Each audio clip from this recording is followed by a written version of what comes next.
nyo. Hoy! Guys, look! Grabe naman ito nabili ko dito. Nakakasar. Tingnan nyo, sobrang ganda. Look! Para naman prinsesa yung magsusot nito, B. Tingnan mo yung high heels niya. Oh, panis.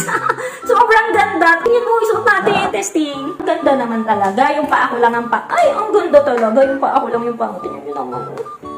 Clear. May pa-clear high heels, B. Gaganda talaga yung paa nyo. Pag ito yung suot nyo, tingnan nyo naman yung paa ko. Wala pa yan linis, wala pa yan pedicure. Pero, B, kinabog naman nitong sandals na to. Huy, grabe naman yan, B. Oh, hindi ko pa mapapacheck out niyan sa ganyan kagandang sandals na yan.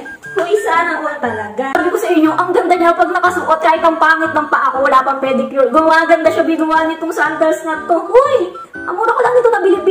Parang nasa 200 plus or 300 plus. Basta ganun. Kasi pag sa mall mo na ito binili, B. Hindi ka makakabili ng... Hindi makakabili ng ganung halaga nito. Pang malakasan sandals na. O, kung may pupuntahan ka ng party pa, kabog. O, diba? Ilagay ko na nga lang ang link sa Yellow Basket kung kailangan mo nga rin dito. Huy!